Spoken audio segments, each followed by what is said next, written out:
Hello friends, welcome back to my YouTube channel love to nature. आज हम फिर एक नए टॉपिक के साथ आपके सामने periodic table of the element. ये टॉपिक परीक्षा की दृष्टि से बहुत महत्वपूर्ण है। ये आने वाले चाहे रेलवे ग्रुप डी या फिर आरआरबी एनटीपीसी सीबीटी 2 के एग्ज़ाम के लिए बहुत ही महत्वपूर्ण है।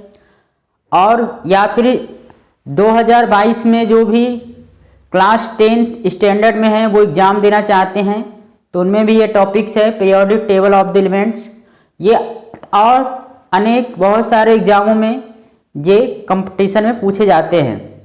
हम कोशिश करेंगे कि सभी टॉपिक्स आपके कवर हो जाएं। तो आइए शुरुआत करते हैं हम। सबसे पहले हम आपको बता दें कि हम ये एक पीरियोडिक टेबल हमने बनाया है जो आप देख सकते हैं। मैं आपको बताऊंगा कि ये कौन कौन से सभी A to Z हम सब बताएंगे आपको। सबसे पहले हम शुरुआत करते हैं कि तत्वों का वर्गीकरण का शुरुआत कहाँ से हुआ। सबसे पहले मेटल्स और नॉन मेटल्स धातुएं थी, मतलब मेटल्स और नॉन मेटल्स, धातु अधातु, इन दो समूहों में इसका विभाजन किया गया। पर बाद में इतने सारे धातु और अधातु हो गए और साथ साथ कुछ ऐसे भी तत्व थे जिनके गुण धातु और अधातु से मिलते थे जिन्हें हम उपधातु कहते हैं। तो इस प्रकार इन्हें दो भागों में विभाजित करना मतलब कठिनाई हो रही थी, नहीं हो पाया। तो सबसे पहले एक केमिस्ट थे जिनका नाम है डॉबे राइनर। ध्यान सुनिएगा, डॉबे राइनर।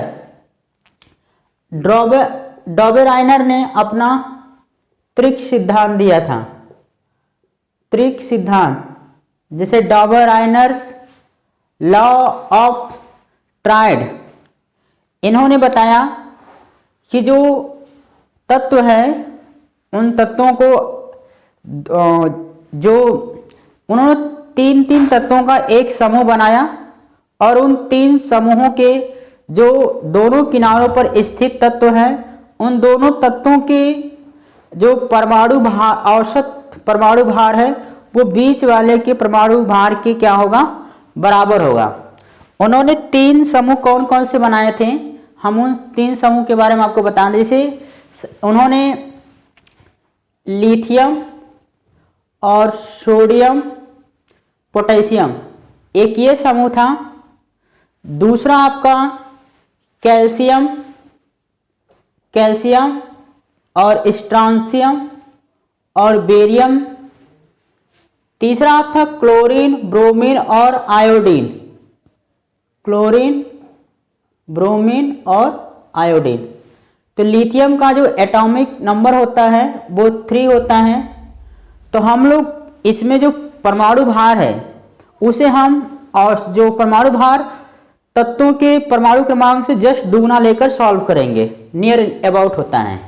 जैसे इसका एटॉमिक नंबर 3 है तो इसका परमाणु भार हम कितना ले लेंगे, 6 ले लेंगे। सोडियम का एटॉमिक नंबर कितना है, 11 है, तो इसका हम परमाणु भार कितना ले लेंगे, 22। पोटेशियम का जो आपका एटॉमिक नंबर है वो 19 है, तो इसका हम परमाणु भार कितना ले लेते हैं, 22 ले लेते हैं। सॉरी, ये हो जाएगा आपका 38 लेते हैं। इसका हमें ज्ञात करना, मान लीजिए हमें इसको नहीं पता, हमें कहाँ रखना है, ठीक है, इसके करीब ध्यान दें। और इसको हम 6, यदि हम 6 और 38 को ऐड करें तो कितना हो जाएगा, 44। और 44 इसका ऑरेंज निकालेंगे तो इसमें 2 से डिवाइड कर लेंगे तो ये जाएगा 22। तो आप देख सकते हैं कि इन दोनों के परमाणु भार के औसत भार के क्या है, इसका परमाणु भार बराबर है। तो इसलिए इसको किस में इसको इन दोनों के बीच में रखा गया। इस तरह से हम कैल्शियम का एटॉमिक नंबर 20 है, इसका परमाणु भार कितना हो जाएगा, 40 और हम स्ट्रांसियम लेते हैं।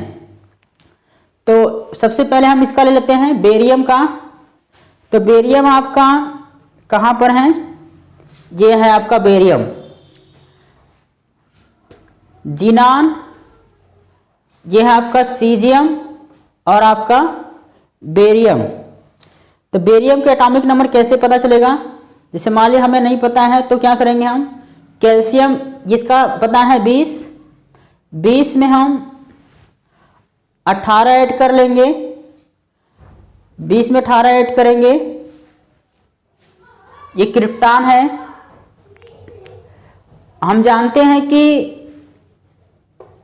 इन समय जो चौथा आवर्त है उन चौथे आवर्त में कुल तत्वों की संख्या कितनी है, 18 है।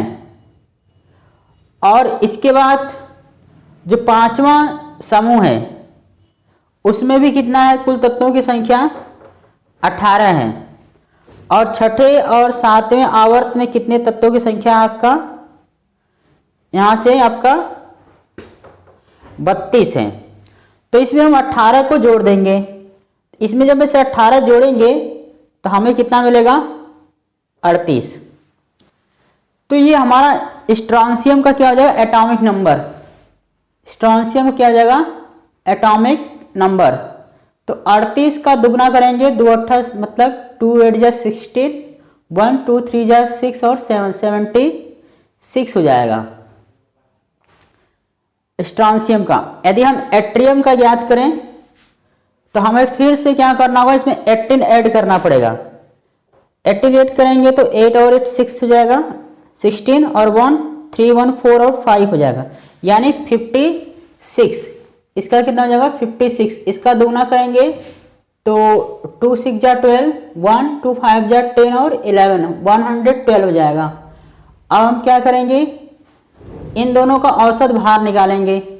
तो 40 और प्लस 112 को ऐड करेंगे तो 2 और 5 152 हो जाएगा, और इसका आधा करेंगे तो 2 7 जा कितना हो जाएगा, 14 और 2 6 जा 12। देख सकते हैं कि 76 आ गया इसका, 76। तो यानी कैल्शियम, स्ट्रांसियम और बेरियम इन दोनों का आपका औसत भार, इन दोनों के औसत भार बीच वाले क्या है, बराबर है औसत भार। इस तरह से हम क्लोरीन, ब्रोमीन और आयोडीन लेते हैं। क्लोरीन का एटॉमिक नंबर कितना होता है, 17। और ब्रोमीन इसमें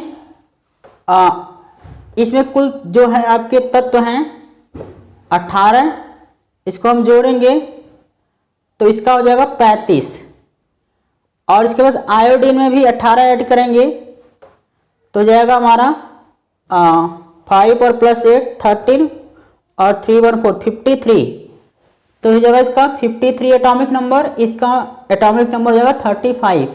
17 का दुगना कर लेंगे तो हो जाएगा 34, और 35 का दुगना हमारा 70, और 53 दुगना करेंगे 2 3 जा 6 और 2 5 जा 10 और 1 11। अब हम क्या करेंगे, इसका औसत भार निकालेंगे। तो 34 और प्लस 16 को ऐड करेंगे तो हमारा 100 कितना हो जाएगा, 6 और 4 10 हो जाएगा, और 3 1 4 5 हो जाएगा, 150 हो जाएगा। और 150 को हम आधा करेंगे तो कितना, 2 7 जा 14 और 2 5 जा 10, करीब 75 हो रहा है। तो इस तरह से हमने लगभग में इसके परमाणु भार को लिया है, इसलिए इधर उधर 2-4 अंतर हो सकता है। लेकिन इन्होंने इन 3 समूह बनाए थे, उसके बाद ये त्रिक नियम क्या हुआ, विफल रहा, इसमें सक्सेस नहीं मिली। इसके बाद दूसरे वैज्ञानिक आए जिनका नाम था न्यूलैंड का अष्टक नियम। न्यूलैंड का अष्टक नियम क्या है, जिसे हम अष्टक रूल्स ऑफ न्यूलैंड बोलते हैं। न्यूलैंड का अष्टक नियम क्या है, इन्होंने न्यूलैंड के समय उसमें ज्ञात तत्वों की संख्या कितनी थी, 53 थी। उस समय ज्ञात तत्वों की संख्या कितनी थी, 53 थी। तो उन्होंने ये अनुमान लगाया कि आने वाले समय में मतलब इतने ही तत्वों की संख्या है, ठीक है। तो इन्होंने क्या किया कि हमारे जो संगीत के 7 स्वर हैं उन 7 स्वरों के आधार पर उसे सजाने का कोशिश किया। कैसे, आइए हम, तो संगीत के 7 स्वर 1 2 3 4 5 6 7 और ये 8वां जो होगा वो पहले क्या होगा, समान होगा। जैसे सा रे गा मा पा धा नी और आपका सा, जो आप इसके बराबर है, ठीक है। तो सबसे पहले उन्होंने कौन सा तत्व लिया था, तो lithium, beryllium, boron, carbon, nitrogen, oxygen, fluorine. Fluorine के बाद नियान। उस समय अक्रिय गैस जो थे उसमें अक्रिय गैस ज्ञात नहीं हुए थे, खोज नहीं हुए थे। तो इसके बाद अगला जो फ्लोरीन के बाद आपको क्या आएगा, सोडियम। तो सोडियम क्या होगा, अब ये देखिए आपके 7 तत्व होंगे और जो 8वां तत्व होगा यानी सोडियम वो लिथियम के समान गुण वाला होगा। तो यहाँ पर होगा sodium, magnesium, aluminium, silicon, phosphorus, sulphur और क्लोरीन। इसके बाद आपका आता है आर्गन, जो कि उस समय ज्ञात नहीं था। आगे आपका सोडियम की जस्ट नीचे क्या है, पोटेशियम, इसके बाद कैल्शियम। उन्होंने केवल इतने ही तत्वों को क्या कर पाया, सजा पाया। यानी कैल्शियम के बाद यानी जो जिसकी परमाणु क्रमांक कम था, परमाणु भार कम था, बस उन्हीं तत्वों को उन्होंने सजा पाया। और कैल्शियम के बाद ये तत्वों को सजाने में क्या रहे, विफल रहे।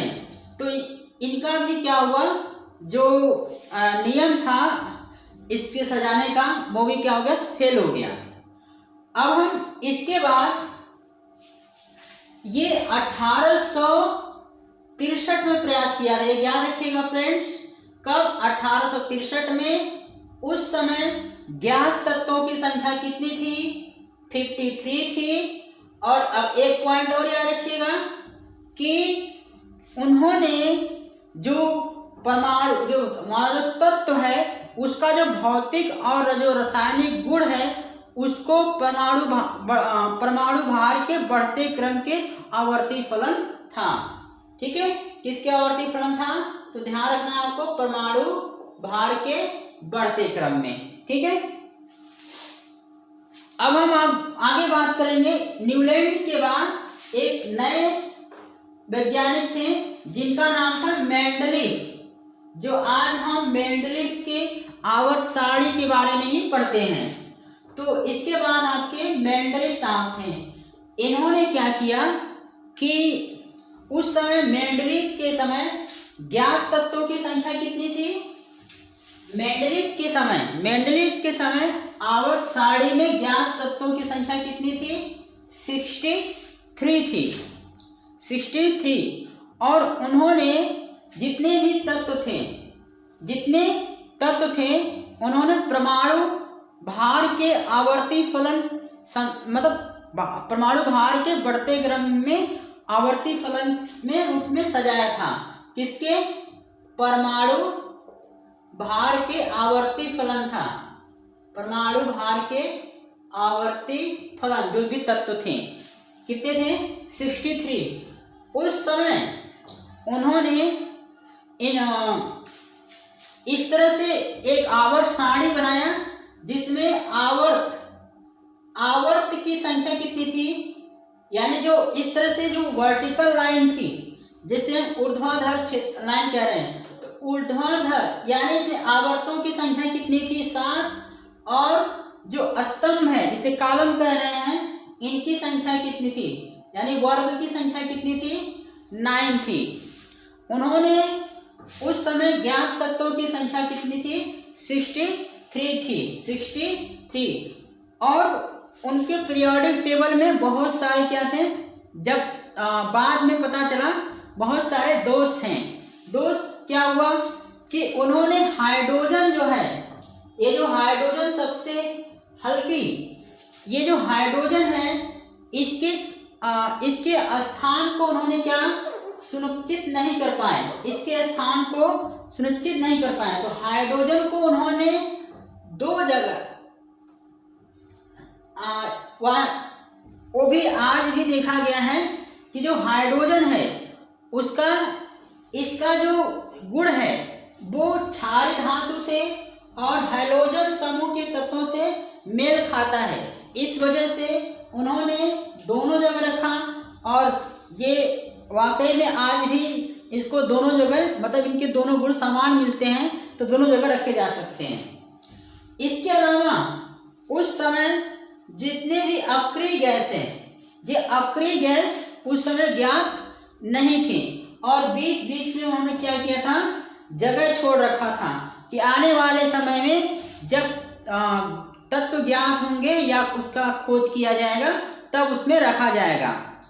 इसके अलावा उस समय समस्थानिक जो तत्व हैं, तत्वों के जो समस्थानिक होते हैं, जैसे उनसे समानता रखते हैं, उस समय ज्ञात नहीं थे।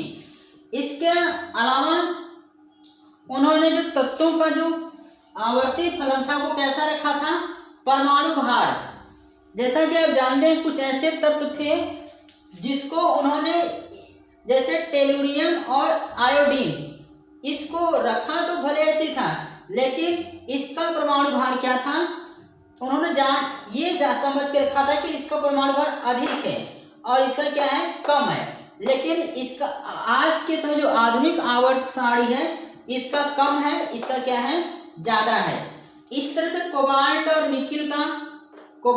निकिल है, इसका परमाणु भार कम है, इसका परमाणु भार ज़्यादा है। लेकिन उन्होंने क्या समझ के रखा था कि इसकी परमाणु भार क्या है? कम है, इसका क्या है? ज़्यादा है। तो इस तरह से छोटे मोटे कुछ दोष थे, पर उन्होंने ही एक आवर्त सारणी का जन्मदाता माने जाते हैं, क्योंकि उनके ही इस अथक प्रयास से ही आज हम आधुनिक आवर्त सारणी को पढ़ पाते हैं। तो आज के समय हम किस आवर्त सारणी की बात करते हैं, तो आइए हम उसके बारे में बातचीत करते हैं। दोस्त आप इसे नोट करते चलिएगा क्योंकि जगह कम है। इसके बाद मेंडलीव के बाद हेनरी मोजले 1913 में हेनरी मोजले ने परमाणु क्रमांक की खोज की। किसकी खोज की? परमाणु क्रमांक की खोज की। उसके बाद जो भी, और इनके समय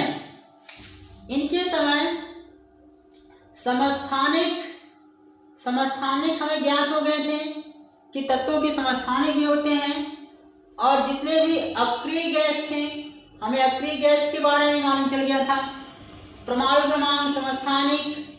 इसके बाद कुछ ऐसे तत्व थे जिन्हें हम प्रयोगशाला में बनाएं। तो इस तरह से हेनरी मोजले ने जो आज के समय जो तत्वों को सजाया है वो किस आधार पे है? तो परमाणु क्रमांक के, यानी जो तत्व हैं उनके जो भौतिक और जो रासायनिक गुणों का जो आवर्ती फलन है वो किसके आधार पे है? परमाणु क्रमांक के आधार पे है। तो फ्रेंड्स इसे याद रखिएगा, परमाणु क्रमांक के आधार पे उन्होंने सजाया है।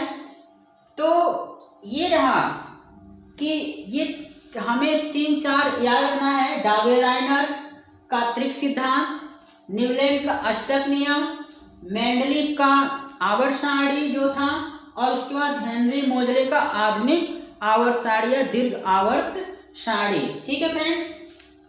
और वर्तमान में ज्ञात तत्वों की संख्या कितनी है? 118 है। तो अब हम, ये तो रहा इसकी आवर्त सारणी बनने से पहले का इतिहास। अब इतिहास से हम चलेंगे वर्तमान समय में यानी हम अब पढ़ेंगे जो परीक्षा में प्रश्न पूछा जाता है।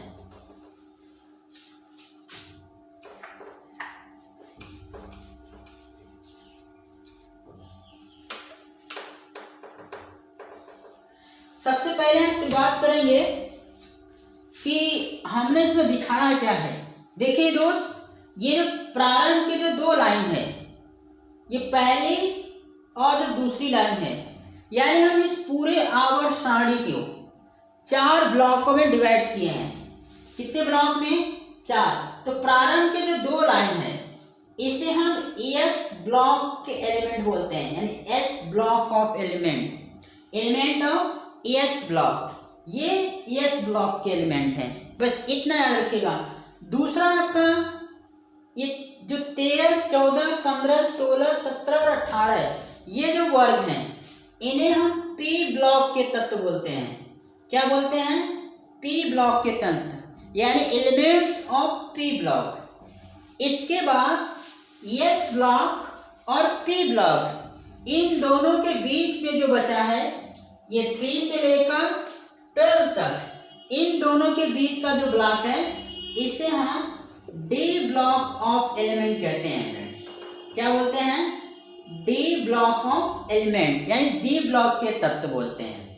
इसके अलावा हमने यहाँ पर 2 और लाइन बनाई, यानी 2 रो बनाया है। इसमें कुल तत्वों की संख्या जो है 28 है। इसे हम बोलते हैं F block of element, F block of element. ये आपका 14 लाइन ये और इसके नीचे 14 ये, मतलब ये कुल मिलाकर कितने तत्व हैं एफ ब्लॉक में? 28 तत्व हैं। इन्हें याद रखिएगा, ये पूछा जाता है कि एफ ब्लॉक में कुल ज्ञात तत्वों की संख्या कितनी है? 28 है। ठीक है, तो ये 4 ब्लॉक हो गए। एस ब्लॉक, आपका पी ब्लॉक, आपका ये बीच में डी ब्लॉक और इसे हम बोलते हैं एफ ब्लॉक। ठीक है फ्रेंड्स, आइए हम बात करते हैं जो एस ब्लॉक तत्व हैं इन्हें और किस नाम से जानते हैं। इसे हम रिप्रेजेंटेटिव एलिमेंट्स बोलते हैं। और जो पी ब्लॉक है इसे हमें क्या बोलते हैं? इसे भी रिप्रेजेंटेटिव एलिमेंट्स बोलते हैं। और जो डी ब्लॉक का एलिमेंट्स है उस डी ब्लॉक को एलिमेंट्स को बोलते हैं ट्रांजिशन एलिमेंट। क्या बोलते हैं? Transition element. इसे हम संक्रमण तत्व भी कहते हैं। ठीक है फ्रेंड्स, और जो एफ ब्लॉक के जो तत्व हैं इन्हें हम इनर ट्रांजिशन एलिमेंट बोलते हैं। इनर ट्रांजिशन एलिमेंट, यानी अंतः संक्रमण तत्व, इन्हें मतलब इस नाम से भी जानते हैं।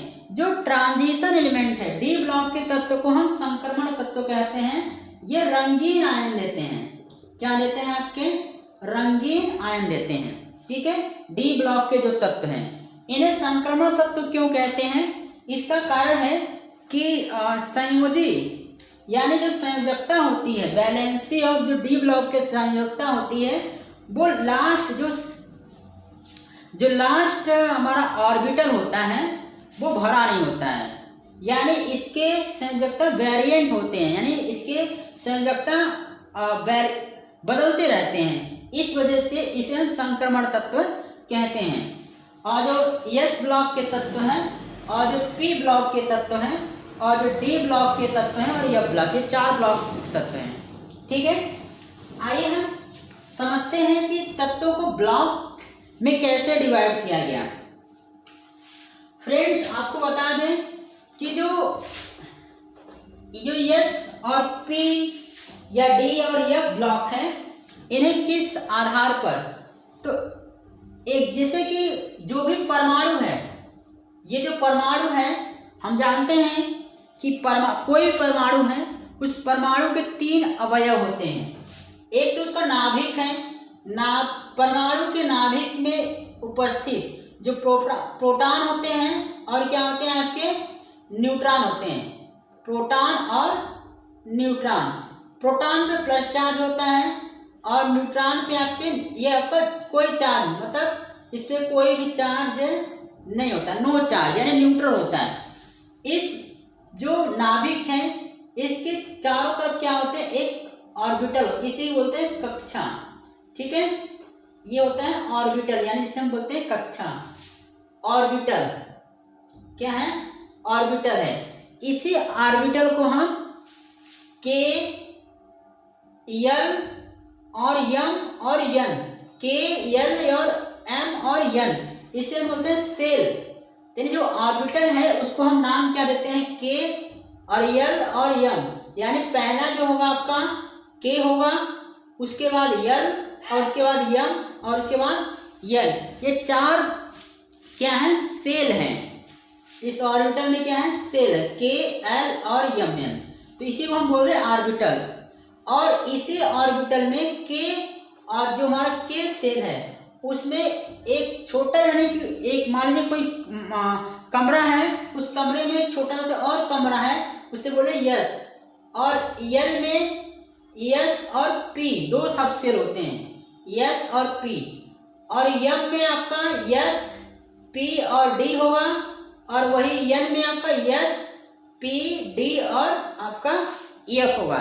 यानी ये चार तरह से आपके छोटे हैं। तो यानी ये जो एस, पी, डी, एफ है, इसी के जब हम ऑफ बाउ रूल्स, उन्होंने एक नियम दिया था कि जब हम इलेक्ट्रॉनिक कॉन्फ़िगरेशन, इलेक्ट्रॉनिक विन्यास पढ़ते हैं तत्वों का, तो जब उसके अंतिम कक्षा में, अंतिम कोष में जिसमें इलेक्ट्रॉन भरे जाएंगे, यानी जो अंतिम उपकोष में इलेक्ट्रॉन जो भरे जाएंगे, वो जिस उपकोष में रहेगा उसी के आधार पर इसे हम रखे हैं। जैसे ये यस, अंतिम मेरी यस उपकोष में भरे जाएंगे इलेक्ट्रॉन, तो उसे यस ब्लॉक में रखा गया।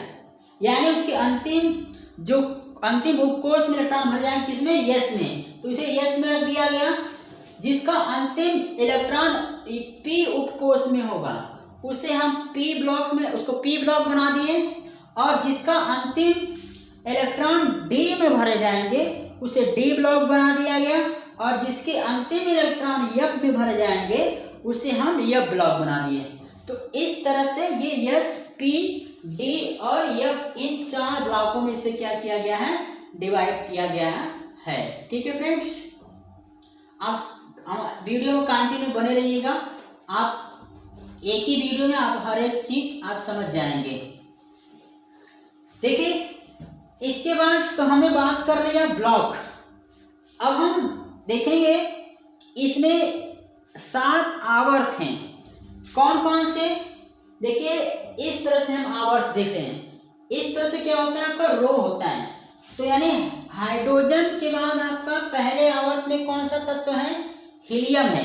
हाइड्रोजन के बाद कौन सा तत्व है आपका, हीलियम। पहले आवर्त में 2 तत्वों की संख्या है। दूसरे आवर्त में लिथियम, बेरिलियम के बाद इधर boron, carbon, nitrogen, oxygen, fluorine, neon, यानी ये दूसरे आवर्त हो गए।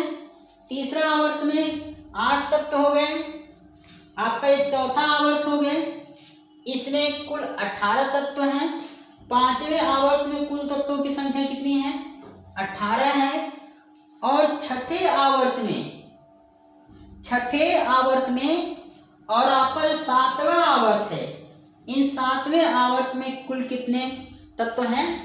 तो पहले आवर्त में, यहाँ मैं आपको लिख दूं, आप इसे नोट कर लीजिएगा। पहला जो आवर्त है उस पहले आवर्त में 2 तत्व हैं। कितने हैं, 2। और दूसरे आवर्त में कितने तत्व हैं, 8 तत्व हैं। तीसरे आवर्त में तत्वों की संख्या कितनी है, 8 है। और चौथे आवर्त में तत्वों की संख्या कितनी है, 18 है। और पांचवें में कितना है, 18। छठे में कितना है, 32। और सातवें में कितना है, 32। तो आपको ये कहीं कहीं खाली ही मिलेगा, लेकिन अब इसमें वर्तमान में कुल तत्व ज्ञात हो चुके हैं। तो इस तरह से पहले जो आवर्त है उसे हम अति लघु आवर्त कहते हैं, अति लघु आवर्त। दूसरे को हम लघु आवर्त कहते हैं। तीसरे को हम लघु आवर्त कहते हैं, चौथे को हम दीर्घ बोलेंगे, दीर्घ आवर्त, पांचवें को भी दीर्घ आवर्त, और जो छठा है उसे हम अति दीर्घ आवर्त, अति दीर्घ आवर्त, और जो सातवां है उसे भी हम अति दीर्घ आवर्त। यानी पहले में दो तत्व हैं इसलिए इसे अति लघु आवर्त कहा गया। इसमें दूसरे और तीसरे में 8 तत्व हैं, इसे हम लघु आवर्त कह दिए। और इसके बाद जो आपका चौथा और जो पांचवा है उसमें ज्ञात 18 तत्व हैं, उसको हम दीर्घ आवर्त कहते हैं। और जो छठा और सातवां आवर्त है इसमें 32 तत्व हैं, इन्हें हम अति दीर्घ आवर्त कहते हैं। तो इस तरह से तत्व हो गए, सॉरी आवर्त हो गए। कितने आवर्तों की संख्या कितनी है? 7 आवर्त होते हैं। और पहले आवर्त मैंने यहाँ बता दिया कि कितने कौन कौन से आवर्त में कुल कितने तत्व हैं, आप इसे नोट कर लें। ठीक है, मिटा रहा हूं इसे यहाँ। इसके अलावा ये तो हो गया आवर्त। इसके बाद हम बात करेंगे कि वर्ग। देखिए वर्गों को कैसे डिवाइड किया गया। आज जो IUPAC एक ये इंटरनेशनल लेवल पर एक संस्था है जिन्होंने तत्वों का वर्गीकरण अब कैसे कर दिया है, उसे कुल 18 समूह में डिवाइड कर दिया है। इस तरह से 1 2 3 4 5 6 7 8 9 10 11 12 13 14 15 16 17 18। ठीक है, कितने वर्गों में?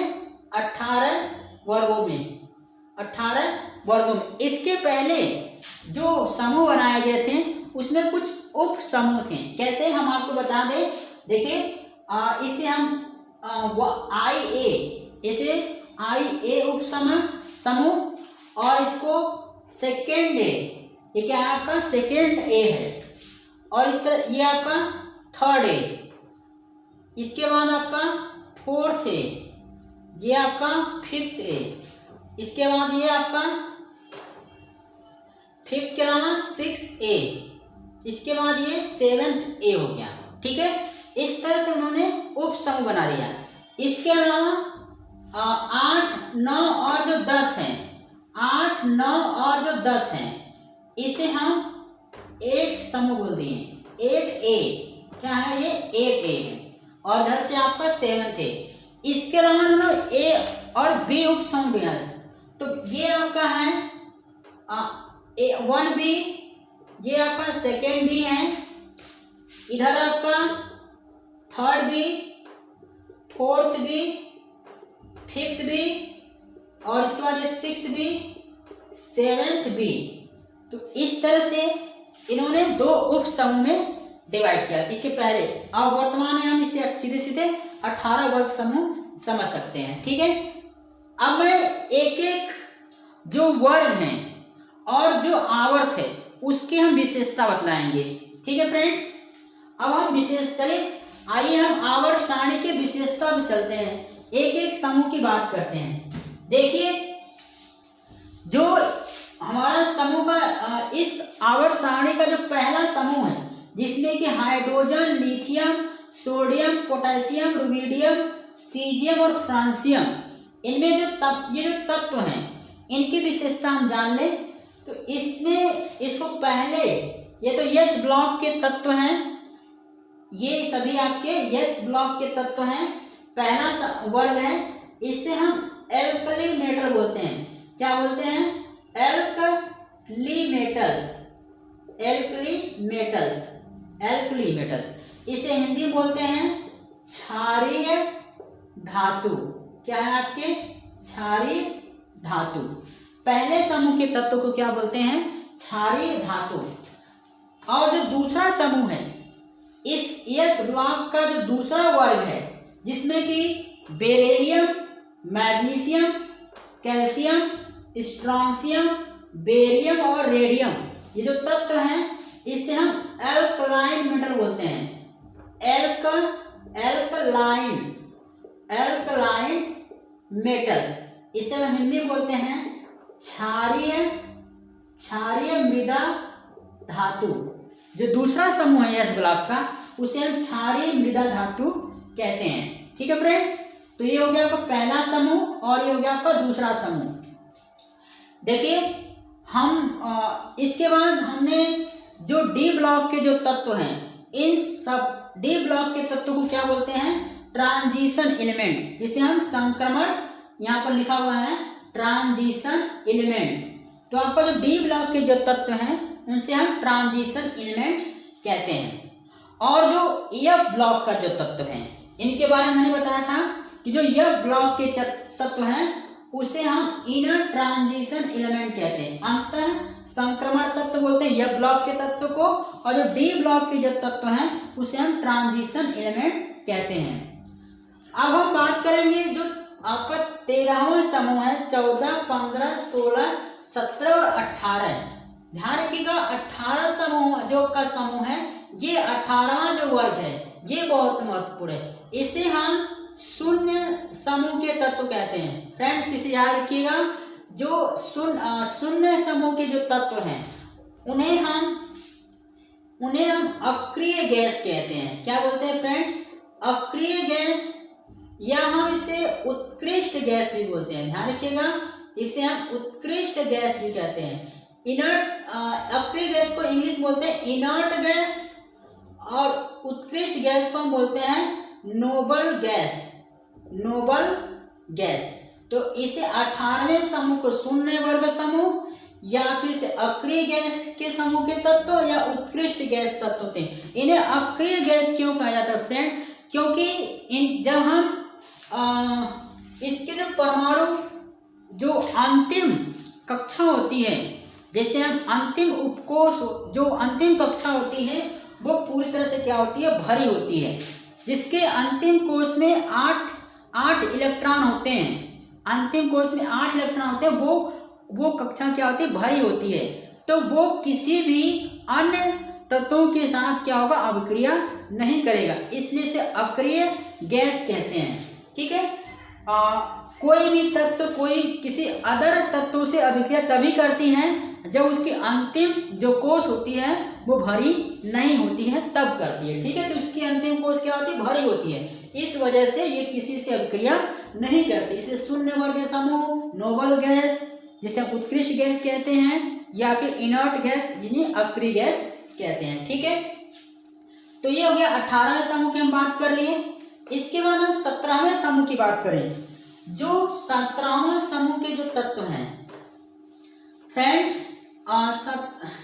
17वां समूह के जो तत्व हैं इसे हम हैलोजन समूह कहते हैं। क्या बोलते हैं? हैलोजन समूह के तत्व कहते हैं। ये जो है आपका 17वां समूह, जिसमें कि फ्लोरीन, क्लोरीन, ब्रोमीन, आयोडीन और एस्टेटीन। ठीक है फ्रेंड्स, तो ये समूह के जो तत्व हैं इन्हें हम हैलोजन समूह कहते हैं। इसमें कौन कौन से तत्व हैं? जो हमने 18वें समूह की बात किया तो इसमें हीलियम, नियान, आर्गन, क्रिप्टॉन और जीनान और रेडान। तो ये है आपके अक्रिय गैस के समूह के तत्व, ये हो गए हैलोजन समूह के तत्व। इसके बाद ये जो पी ब्लॉक के जो तत्व हैं, जैसे बोरान, कार्बन, नाइट्रोजन, ऑक्सीजन, इसे हम एज ए फैमिली की तरह देखते हैं। जैसे बोरान परिवार, ये बोरान फैमिली के तत्व हैं, ये कार्बन फैमिली के तत्व हैं, ये नाइट्रोजन फैमिली के तत्व हैं, ये ऑक्सीजन फैमिली के तत्व हैं। जो एन यानी नाइट्रोजन परिवार के तत्व हैं, इसे हम इस पूरे समूह को नाइट्रोजन फैमिली कहते हैं। क्या बोलते हैं? नाइट्रोजन फैमिली कहते हैं।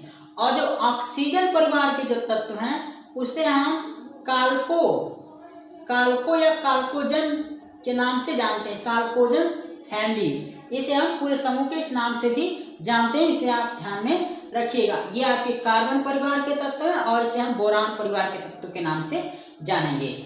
ठीक है फ्रेंड्स, तो हमने हैलोजन की बात कर लिए।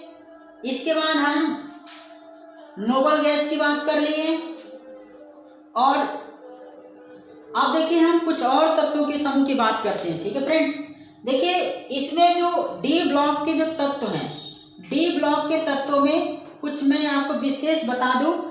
देखिए, जिंक और कैडमियम और आपका मरकरी, ये जो तीन हैं, इनकी संयोजकता क्या होती है, जैसे हम बताएं कि डी ब्लॉक के जो तत्व की संयोजकता बदलती रहती है, पर इसमें जिंक, कैडमियम और मरकरी की संयोजकता कभी कभी 1 और 2 हो जाती है, पर जिंक और कैडमियम की जो संयोजकता होती है वो 2 होती है। तो ये इनमें क्या है, अलग है। ठीक है फ्रेंड्स, ये जो 12वें समूह के तत्व हैं। इसके बाद हम आपको बता दें कि जो 11वां समूह है, इसे हम मुद्रा तत्व कहते हैं, मुद्रा धातु कहते हैं। मुद्रा धातु क्यों कहते हैं, क्योंकि हम जानते हैं हमारे इतिहास में किसके, या तो फिर कॉपर के सिक्के बनाए जाते थे, जैसे हम, और एजी क्या है आपका, चांदी, सिल्वर बोलते हैं, तो एजी इसके भी आपके बनते थे सिक्के। और आपका जो गोल्ड है यानी सोना, 79 इसका एटॉमिक नंबर है, तो इसे हम 11वें समूह जो कॉपर, एजी और एयू है, इसे हम किस नाम जानते हैं, सिक्का धातु के नाम से जानते हैं। ठीक है फ्रेंड्स, ये मैंने इसके बारे में बता दिया, 11वें के बारे में और 12वें समूह के बता दिए। इसके बाद आप याद रखिए 10वां जो समूह है, निकिल, पैलेडियम और प्लेटिनम, ये जो समूह है इसे हम उत्प्रेरक धातु भी कहते हैं। उत्प्रेरक धातु क्या होता है, जब हम किसी अभिक्रिया कराते हैं और उस अभिक्रिया को तेज करनी है, तो उसमें हम क्या करते हैं, कुछ उत्प्रेरक धातु मिला देते हैं, जिससे क्या होती है, अभिक्रिया तेज हो जाती है। तो हम ऐसे धातु क्या बोलते हैं, उत्प्रेरक धातु। तो ये इसको निकिल, प्लेटिनम और प्लेटिनम को हम उत्प्रेरक धातु के नाम से जानते हैं। कॉपर और चांदी और जो सोना है, एयू यानी गोल्ड, इसे हम सिक्का धातु कहते हैं। इसके बारे में बताया कि संयोजकता फिक्स रहती है जिंक और कैडमियम की, जबकि मरकरी जो है इसकी संयोजकता क्या होती है, कभी 1 और 2 हो जाती है। ठीक फ्रेंड्स, तो हमने यहाँ पर वर्गों की बात कर ली। ठीक है, जितने भी जहाँ से प्रश्न बनते हैं हम उन सभी वर्गों की बात कर लिए हैं। अब हम बात करेंगे, क्वाइन मेटल की बात कर लिए, कैटालिसिस मेटल की बात कर लिए। अब रेयर अर्थ मेटल क्या है, देखिए इससे दुर्लभ जो अर्थ मेटल्स हैं, वो जो सीरीज है लेंथेनाइट सीरीज, और एक है आपका एक्टेनाइट सीरीज। लेंथेनाइट सीरीज क्या है, देखिए यहाँ पर एक तत्व है जिसका नाम लेंथेनाइड या लेंथेनम बोलते हैं, लेंथेनम है और लेंथेनियम भी बोलते हैं, और इसके नीचे जस्ट आपका 7वें आवर्त में एक्टिनियम है। तो लेंथेनियम और एक्टिनियम के बाद ये 57 के बाद जो एफ ब्लॉक में आ जाता है, तब तो 58 आ जाता है। 57 के बाद आपका आ जाता है 58, और जो 89 के बाद आपका 90 में आ जाता है यहाँ पर एक्टेनाइट सीरीज। तो यानी 57 के बाद 58 आपका, इसे हम बोलते हैं लेंथेनाइट सीरीज। और जो 89 का जो एक्टिनियम है, इसके बाद 90 आ जाता है, इसे हम बोलते हैं आपका एक्टेनाइट सीरीज। तो इसे हम अलग रखें क्योंकि इसका गुण इनसे अलग है, इस वजह से हम इसे अलग ब्लॉक में या ब्लॉक के तत्व में रख दिए हैं। ठीक है फ्रेंड्स, तो ये हो गया आपका लेंथेनाइट सीरीज में कुल तत्वों की संख्या कितनी है, 14 है। और उसी तरह से आपका एक्टेनाइट सीरीज में कुल तत्वों की संख्या कितनी है, आपका 14। तो पूछा जाए कि यह ब्लॉक में कुल ज्ञात तत्वों की संख्या कितनी है, तो 14 और प्लस 14 कितना हो जाएगा, आपका 28 हो जाएगा। ठीक है, तो ये आपका लेंथेनाइट और एक्टेनाइट की हम बात कर लिए, जिसमें एक्टेनाइट में 90 से लेकर 103, यहाँ कितने तत्व हैं कुल 90 से लेकर जो एटॉमिक नंबर यहाँ पर 103 यानी 103। इसके अलावा यहाँ पर जो लेंथेनाइट सीरीज है, जिसे हम सेरियम कहते हैं, 58 से लेकर आपका 71 यहाँ तक आपके तत्व हैं। ठीक है, अब हम बताएंगे कि उपधातु के बारे में बात करेंगे, फिर हम बात करेंगे रेडियो एक्टिव एलिमेंट के बारे में। अब मैं इसे मिटा देता हूँ।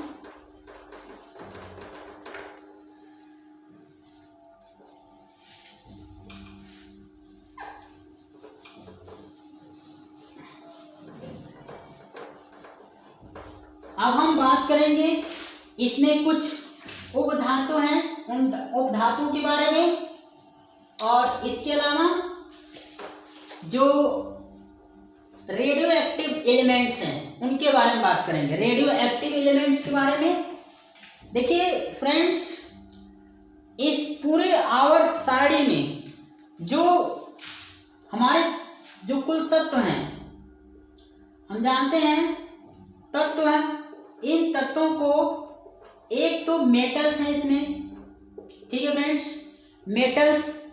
दूसरा इसमें आपका नॉन मेटल है। क्या है आपके? नॉन मेटल्स हैं, मेटल्स हैं और नॉन मेटल्स हैं। और तीसरा आपका है मेटेलॉइड्स, मेटेलॉइड्स, या हम इसे मेटोलॉइड्स, ठीक है, ये मेटोलॉइड जिसे उपधातु कहते हैं, उपधातु। इसके अलावा इसे हम बोलते हैं अधातु, और ये क्या होता है आपका? धातु। यानी पूरे तत्व को, ये जो आपका पीरियोडिक टेबल है, इसमें पूरे तत्वों को 3 भागों में डिवाइड किया गया। मेटल्स को, मेटल्स में, नॉन मेटल्स में और मेटेलॉइड्स में। मेटल्स क्या होते हैं? यानी वे तत्व जो इलेक्ट्रॉन को त्याग करने की प्रवृत्ति रखते हैं और वो धन आयन बनाते हैं, उसमें हम बोलते हैं उसे धातु। और अधातु क्या होता है?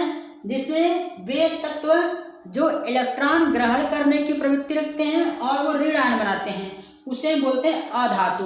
और उपधातु क्या होते हैं? जिनमें धातु और अधातु के दोनों गुण पाए जाते हैं, उन्हें हम क्या बोलते हैं? उपधातु कहते हैं। तो हमने बताया कि ये पूरे आवर्त सारणी में यही 3 प्रकार के आपके 3 तरह के तत्व मिलेंगे। आपको बता दें कि जो धातु होते हैं, धातु और अधातु कैसे हम पहचानेंगे? देखिए धातु जो होंगे वो कैसे होंगे? आपके सॉलिड्स होंगे। कैसे होंगे? सॉलिड अवस्था में पाए जाएंगे। कुछ अपवाद है, उन्हें हम बताएंगे आपको। अधातु जो है वो सॉलिड में और गैस में, इसके अलावा तीसरा आपका लिक्विड में, यानी ये तीनों स्टेज में मिलेगा अधातु। और जो आपके धातु होंगे वो किस अवस्था में मिलेगा? सॉलिड में। ठीक है फ्रेंड्स। तो और जो अधातु है गैसीय अवस्था में भी मिलेगा। तो इसमें पूरे जो ज्ञात तत्व हैं, चाहे वो प्रकृति में मिलते हों या फिर उसे कृत्रिम तरीके से बनाए गए हों, इनमें से कुल तत्व यही होंगे आपके धातु, अधातु या उपधातु। ठीक है, आप इससे वीडियो को पॉज करके नोट करते चलेगा फ्रेंड। ठीक है, इसके बाद हम बता दें कि वर्तमान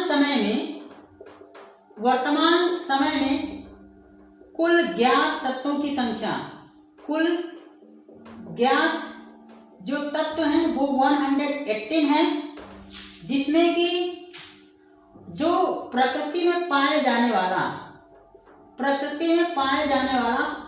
अंतिम जो तत्व है वो क्या है आपका? यूरेनियम, जिसका एटॉमिक नंबर होता है 92। ठीक है फ्रेंड्स, ये एफ ब्लॉक का तत्व है, एक्टिनाइड सीरीज में आता है। ये प्रकृति में पाया जाने वाला अंतिम तत्व है। तो अब ये तो प्रकृति में पाया जाने वाला तत्व हो गया। तो शेष जो बच्चे तत्व हैं यानी 26, वो कैसे हैं आपके? वो प्रकृति में जो पाया जाने वाला तत्व ये होंगे, और इसे अप्राकृतिक रूप से यानी इसे कृत्रिम तरीके से बनाया गया है। आगे हम आपको बता दें कि अब इसमें कितने धातु हैं और कितने अधातु हैं। तो जो इसमें कुल धातु की जो संख्या है, कुल धातु की संख्या कितनी है? 91 कुल इसमें धातु है। और जो अधातु है उनकी संख्या कितनी हो जाएगी? 27। यानी इसमें जो आपके अधातु हैं 27 हैं। अधातु में एक तो आपका द्रव है, 15 इसमें ठोस है। अब बचे कितने? 16, 4, 7, 11 इसमें किस अवस्था में है आपके? तो गैसीय अवस्था में है। तो इस तरह से जो अधातु हैं वो आपके पी ब्लॉक में ही मिलेंगे। अधातु जो मिलेंगे वो पी ब्लॉक में ही मिलेंगे। धातुओं की संख्या 91 है, अधातुओं की संख्या 27 है। प्रकृति में अंतिम तत्व ज्ञात क्या है? यूरेनियम। इसके बाद के तत्वों को पैरा यूरेनियम तत्व कहते हैं। ठीक है फ्रेंड्स, तो हमने ये बात कर ली एक फैक्ट्स के बारे में। ठीक है, अब हम आगे बातचीत करेंगे कि अब कुछ इस आवर्त सारणी के विशेषताओं के बारे में। ठीक है, इसे नोट कर लीजिए आप। आवर्त सारणी के विशेषताओं के बारे में सबसे पहले हम शुरुआत करेंगे आवर्त जो है, जैसे पहला आवर्त है, दूसरा आवर्त है, तीसरा आवर्त है, चौथा आवर्त है, पांचवा, छठा और सातवां आवर्त है। ठीक है, ये 7 आवर्त हैं। तो ये जो 7 आवर्त हैं और जो वर्ग है, ठीक है, जब हम वर्ग की बात करेंगे फ्रेंड्स, ध्यान रखिएगा, आवर्त की बात करेंगे तो हम बाएं से दाएं तरफ चलेंगे, बाएं से दाएं तरफ, क्योंकि आवर्त जो है वो आपका पहला आवर्त इस तरह से है, दूसरा, तीसरा, चौथा, पांचवा, छठा और सातवां से, ये सब आवर्त होंगे इस तरह से। जब हम वर्ग की बात करेंगे तो हम बात करेंगे ऊपर से नीचे की बात, ऊपर से नीचे की, क्योंकि जो वर्ग यानी समूह है, ग्रुप है, वो आपका इस तरह से यानी स्तंभ यानी कॉलम की तरह है। ठीक है फ्रेंड्स, इतना ध्यान रखिएगा। सबसे पहले हम आवर्त में बात करेंगे। देखिए, इसमें हम बाएं से दाएं जाने पर या फिर ऊपर से नीचे आने पर इसमें जो परिवर्तन होता है उन परिवर्तनों की हम बात करेंगे। ऊपर से नीचे जाने पर हम बात करेंगे परमाणु के आकार के बारे में, परमाणु के आकार। ठीक है फ्रेंड्स, पहले हम बात करें परमाणु के आकार। परमाणु आकार के बाद अब हम परमाणु आकार है तो उसमें हम त्रिज्या को भी ध्यान में रखेंगे। त्रिज्या के अलावा हम उसके भार की बात करेंगे, भार के अलावा उसके हम आयतन की बात करेंगे, क्योंकि कोई भी आकार है उसकी त्रिज्या बढ़ेगी तभी उसकी आकार बढ़ेगी, आकार बढ़ेगी तो उसकी भार बढ़ेगी, और भार है तो उसकी आयतन, यानी ये सब में क्या होगा? बदलाव होगा। ठीक है फ्रेंड्स, तो क्योंकि तो ये ऊपर से नीचे जाने पे हम बात करेंगे परमाणु आकार में, त्रिज्या में, भार में, आयतन में क्या परिवर्तन होता है। इसके बाद हम उसके विद्युतीय गुण के बारे में बात करेंगे, उसके विद्युतीय गुण के बारे में बात करेंगे कि जो धन विद्युतीय गुण है चाहे ऋण विद्युतीय गुण, उसमें क्या परिवर्तन होगा। इसके अलावा हम बात करेंगे आयनन विभव की बात करेंगे, आयनन विभव की बात करेंगे, किसके आयनन विभव में क्या परिवर्तन होता है। आयनन विभव के अलावा हम किसके बारे में बातचीत करेंगे? इलेक्ट्रॉन बंधुता की बात करेंगे, इलेक्ट्रॉन बंधुता के बारे में बात करेंगे। इसके बाद इलेक्ट्रोनेगेटिविटी जो होती है, विद्युत ऋणात्मकता, विद्युत ऋणात्मकता, इसके बारे में बात करेंगे। इसके बाद विद्युत धनात्मकता, इसके बारे में बातचीत करेंगे, यानी विद्युत ऋणात्मकता क्या होगी या फिर विद्युत धनात्मकता क्या होगी, इन सब पर हम बातचीत करेंगे। ठीक है, उस तरह से बाएं से दाएं जाने पर क्या होगा। चलिए आज शुरुआत करते हैं, हम पहले वर्ग से शुरुआत करते हैं। देखिए फ्रेंड्स, ऊपर से नीचे जाने पे, जैसे ऊपर से नीचे hydrogen, lithium, sodium, potassium, rubidium, caesium और फ्रांसियम, हम बात करें त्रिज्या, तो इनमें जो ऊपर से हम नीचे आएंगे तो जैसे मान लीजिए ये आपका हो गया नाभिक। नाभिक में परमाणु क्रमांक कैसे निर्धारित किए जाते हैं? नाभिक में उपस्थित जो प्रोटॉन होते हैं उसी को परमाणु क्रमांक कहते हैं। तो जब हम हाइड्रोजन का 1 एटॉमिक नंबर है, उसी तरह से लिथियम का 3, 11, पोटेशियम 19, तो इस तरह से क्या हो रहा है, इनमें प्रोटॉनों की संख्या बढ़ रही है। जब प्रोटॉनों की संख्या बढ़ेगी तो स्वाभाविक है कि इलेक्ट्रॉनों की संख्या बढ़ेगी, तो इलेक्ट्रॉन कहाँ भरे जाएंगे? कक्षा में भरे जाएंगे। तो क्या होगा कि इनमें प्रोटॉन में कक्षा की संख्या क्या होगी? बढ़ेगी। क्या होगा? बड़ा होगा। यानी ऊपर से नीचे जाने पर पहले में जैसे एक, इसमें एक यानी एक इलेक्ट्रॉन है तो केवल एक में भर जाएंगे। अब 3 है तो यस के बाद 1s1 और 1s2 फिर 2s1, यानी इसमें 1 के बाद 2s1 हो जाएगा, यानी 2 और के बाद आपका 1, यानी k और l। ध्यान रखिएगा। तो इस तरह से हम देखेंगे कि इनमें जो ऑर्बिटल है वो क्या होगी? जैसे हम ऊपर से नीचे आएंगे तो ऑर्बिटलों की संख्या क्या होगी? बढ़ेगी। ऑर्बिटल, क्योंकि इलेक्ट्रॉन बढ़ रहे हैं तो स्वाभाविक है कि इलेक्ट्रॉन जब बढ़ेंगे तो वो कक्षा में भरे जाएंगे। तो भरने के लिए उन्हें जगह चाहिए ना, तो उसी जगह को भरने के लिए हमें ऑर्बिटल क्या होगी? बड़ा होगी। तो इसमें क्या होगा फ्रेंड्स कि इनके आकार में क्या होगा? त्रिज्या में क्या हो रहा है? परिवर्तन हो रहा है। ऊपर से नीचे में क्या होगा? त्रिज्या क्या होगी? बढ़ती है। त्रिज्या क्या होगी? बढ़ेगी। जब त्रिज्या बढ़ेगी तो इसके आकार क्या होंगे? इसके आकार क्या होगा? आकार भी क्या होगी? बढ़ेगी। जब आकार बढ़ेगी इसका मतलब उसके आयतन क्या होंगे? आयतन भी बड़ा होता जाएगा। ऊपर से नीचे आने में क्या होगा? आयतन बढ़ेगा। और जब आयतन बढ़ेगा तो उसमें अत्यधिक द्रव्यमान भरे जाएंगे, तो इसका मतलब उसके भार भी क्या होंगे? बढ़ेगा। ठीक है फ्रेंड्स। तो ऊपर से नीचे आने पे वर्गों में क्या होगा? इस तरह से आपके त्रिज्या, आकार, भार और आयतन बढ़ेगा। अब हम विद्युत की गुण की बात करते हैं, विद्युतीय गुण की बात करते हैं। तो फ्रेंड्स विद्युतीय गुण क्या होता है तत्वों में? जब कोई तत्व जितना आसानी से इलेक्ट्रॉन का क्या कर देता है? त्याग कर देता है, यानी उसको इलेक्ट्रॉन इतने आसानी से त्याग कर दिया तो यानी उसमें विद्युतीय गुण क्या होगा? बढ़ जाएगा। जैसे हाइड्रोजन है, हाइड्रोजन में विद्युतीय गुण क्या होगा?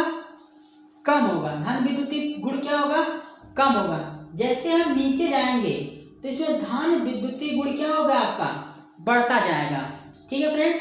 क्योंकि इसके जो परमाणु आकार होंगे, इसलिए परमाणु के आकार होंगे वो साइज बड़ी होगी। तो जो अंतिम कोश में जो इलेक्ट्रॉन, तो वर्ग में ऊपर से नीचे, वर्ग से वर्ग ऊपर से नीचे आने पर विद्युतीय गुण क्या होगा? विद्युतीय गुण क्या होगा? आपका बढ़ेगा। कैसे? आइए हम समझते हैं इसको। जैसे मान लीजिए विद्युतीय गुण कैसे बढ़ेगा? तो जब नाभिक, ये किसी भी परमाणु का नाभिक है और नाभिक से जो इसका जो कोश है, जिसे हम कोश, उपकोश और उसमें क्या होते हैं? ऑर्बिटल्स होते हैं, और उन्हीं ऑर्बिटल्स में क्या होते हैं? आपके इलेक्ट्रॉन होते हैं। तो नाभिक से जब इलेक्ट्रॉन क्या होता है? आपका दूर होता है, तो इलेक्ट्रॉन को नाभिक को अपनी ओर खींचने में क्या करता है? उसमें उसकी जो आकर्षण है या जो नाभिकीय बल है उस पर बहुत कम काम करता है। इस वजह से ये इलेक्ट्रॉन को बहुत आसानी से त्याग देता है। तो इसमें क्या होगा? जब भी हम इस आवर्त सारणी में ऊपर से नीचे तरफ आएंगे वर्ग में, तो इसकी क्या होगी? धन आयन की प्रवृत्ति क्या होगी? विद्युतीय गुण क्या होगा? बढ़ेगा। ठीक है। आइए अब समझते हैं आयनन विभव क्या होता है। आयनन विभव वह एक पोटेंशियल एनर्जी होती है जो कि किसी भी इलेक्ट्रॉन को खींचने की क्षमता होती है। तो बताइए, जब यहाँ पर हमने बताया कि इलेक्ट्रॉन को आसानी से क्या करता है? ये त्याग कर देता है। तो स्वाभाविक है जब इलेक्ट्रॉन का आसानी से त्याग कर, जब धन विद्युतीय गुण ज़्यादा होगा तो उसमें क्या होगा? आयनन विभव उसका कम होगा, क्योंकि ये इलेक्ट्रॉन को अपने तरफ खींचने की इसकी शक्ति, जो क्षमता होगी वो क्या होगी? आपका कम होगी। तो इसलिए कह सकते हैं कि इसका आयनन विभव क्या होगा? कम होगा, इसका आयन विभव क्या होगा, कम होगा, विद्युतीय गुण क्या होगा, ज्यादा होगा, त्रिज्या क्या होगा, बढ़ेगा, भार क्या होगा, बढ़ेगा, और आयतन क्या होगा, बढ़ेगा। अब हम बात इलेक्ट्रॉन बंधुता। इलेक्ट्रॉन बंधुता क्या होता है, यानी वो जैसे हमने बताया कि आयनन विभव, जब इसका आयनन विभव क्या है, कम है, तो इलेक्ट्रॉन बंधुता भी क्या होगा, इसका कम होगा। इलेक्ट्रॉन बंधुता क्या होगा, कम होगा। क्यों? क्योंकि जब ये इलेक्ट्रॉन को आसानी से त्याग कर दे रहा है, अपने तरफ ये खींच ही नहीं रहा है, तो इसमें क्या होगा, इलेक्ट्रॉन को अपने तरफ यानी इलेक्ट्रॉन से बंधुता यानी प्रेम यानी जो भाईचारा है उसे बनाने में इसे क्या होगा, उतनी आसानी से नहीं कर पाएगा। तो इसलिए इलेक्ट्रॉन इसकी जो बंधुता है, जैसे इलेक्ट्रॉन इन्फिनिटी है, वो क्या होगा, कम होगी, ये भी क्या होगी आपकी, कम होगी। यदि हम ऊपर से नीचे यदि विद्युत ऋणात्मकता की बात करें, हमने बताया कि ऊपर से नीचे आने पे धन विद्युतीय गुण बढ़ रहा है, तो स्वाभाविक है कि इसका विद्युत ऋणात्मकता क्या होगी, घट जाएगी, विद्युत ऋणात्मकता घट जाएगी, और विद्युत धनात्मकता क्या हो गई, बढ़ जाएगी। ऊपर से नीचे आने पे विद्युत धनात्मकता क्या होगी, बढ़ेगी। अब हम बात करेंगे जो अपचायक क्षमता होती है। अपचायक क्षमता क्या होती है किसी चीज में, इसे छोड़ देते हैं, ये ज्यादा उतना इंपॉर्टेंस नहीं है। अपचायक क्षमता क्या होगी, ऑक्साइड, ऑक्साइड की क्षारीय गुण क्या होगा, यानी जब कोई धातु ऑक्सीजन से अभिक्रिया करती है तो क्या बनाती है, धात्विक ऑक्साइड, तो इसकी क्षारीय गुण क्या होगा, बढ़ेगा, इसकी क्षारीय गुण क्या होगा, बढ़ेगा। ठीक है फ्रेंड्स, तो ये हो गया आपका वर्ग के संबंध में ऊपर से नीचे आने पे इसमें क्या परिवर्तन हमें देखने को मिलता है। यदि हम बात करें आपका आवर्त की, आवर्त में बात करें तो जैसे हम पहले इसके परमाणु आकार की बात कर लेते हैं कि इसके परमाणु आकार या इसके भार में क्या परिवर्तन होता है। जब हम आवर्त सारणी में बाएं से दाएं तरफ चलते हैं तो इसके जो परमाणु आकार क्या होता है, बढ़ता है या घटता है या फिर नियत रहता है। तो इसका बाएं से दाएं जाने पे इसका आकार क्या होता है, घटता है। अब क्यों घटता है, आइए इसको समझते हैं। अब आपको लग रहा होगा कि बाएं से दाएं जाने पर इसकी आकार क्या होगा, बढ़ेगा, पर ऐसा नहीं होता है, इसकी आकार क्या होगी, घटेगी। क्यों? हम जानते हैं कि जब हम किसी भी आवर्त में, इसकी पहली आवर्त इसे क्यों कहा गया है, क्योंकि इसमें केवल एक ऑर्बिटल होता है, और दूसरे आवर्त में ऑर्बिटलों की संख्या कितनी होगी, यानी कोष की संख्या कितनी होगी, 2 कोष होंगे, और तीसरे आवर्त में 3 होंगे। इस तरह से चौथे आवर्त में 4 होंगे, और उस तरह 5वें में 5 होंगे, छठे में 6 होंगे, और 7वें में 7 होंगे।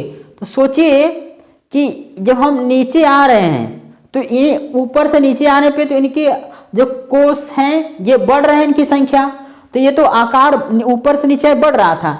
लेकिन जब हम वही बाएं से दाएं चलेंगे, यानी हीलियम में हाइड्रोजन में 1 होगा, तो हीलियम में भी क्या होगा, आपका 1 ही होगा, यानी इनमें क्या कोष की संख्या बढ़ी, नहीं ना। इसी तरह से लिथियम और बेरिलियम में चलेंगे तो 2 होंगे, और बेरिलियम में भी कितने होंगे, 2 में। इस तरह से इसमें इस आवर्त में जितने भी तत्व होंगे इन 2 ऑर्बिटल में ही क्या होंगे, आपके सभी इलेक्ट्रॉन भरे जाएंगे।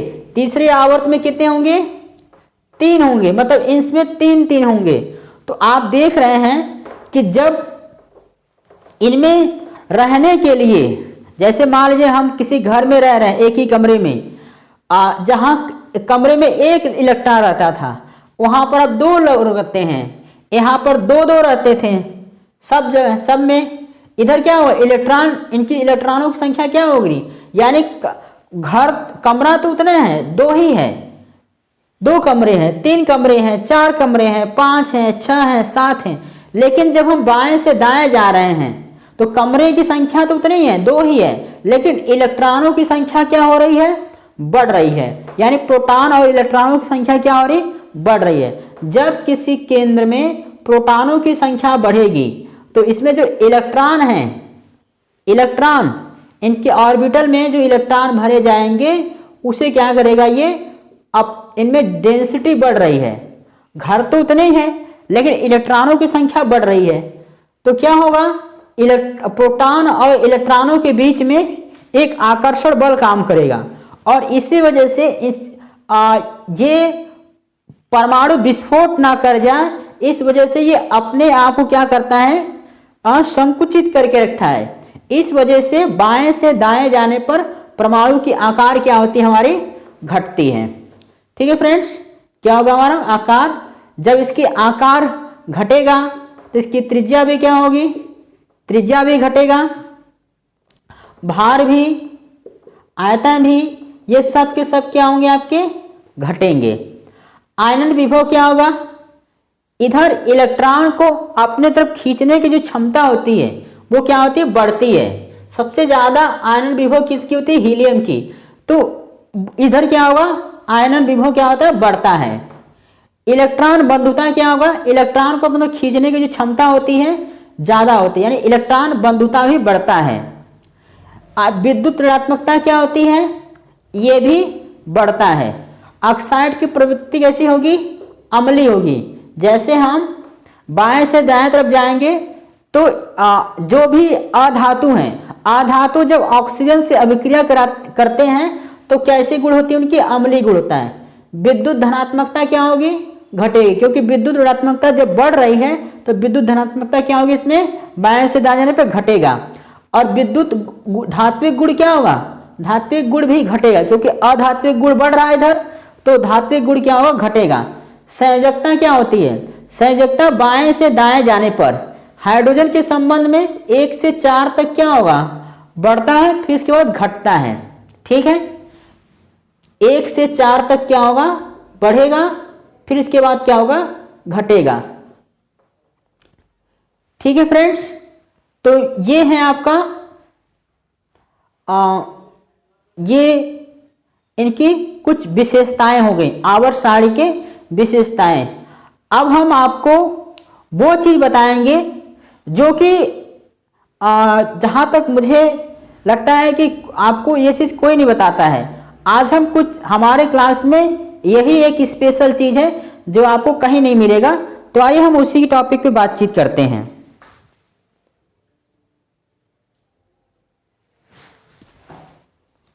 सबसे पहले हम पहला तत्व लेते हैं। इस तत्व को लेने से पहले सबसे पहले हम आपको 2 चीज और बता दें। एक तो आपका निरूपक तत्व, या फिर इसको बोलते हैं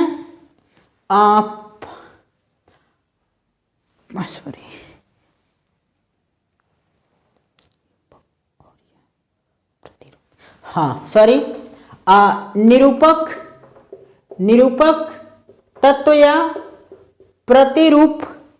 प्रतिरूपी तत्व। प्रतिरूपी तत्व ये क्या होता है फ्रेंड्स? पहले समूह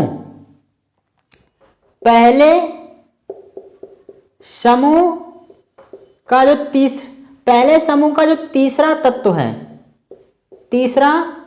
तत्व है उसे हम निरूपक तत्व या प्रतिरूपी तत्व, क्योंकि ये अपने समूह का आदर्श प्रतिनिधित्व करता है। आदर्श प्रतिनिधित्व करता है। ठीक है फ्रेंड्स, तो इस कौन सा हो जाएगा? पहले समूह में तीसरे आवर्त का जो तत्व है सोडियम, ये सोडियम निरूपक तत्व या फिर प्रतिरूपी तत्व कहते हैं। इसे नोट कर लीजिएगा, क्वेश्चन पूछता है। अब हम बात करेंगे सेतु ब्रिज। ये क्या होता है?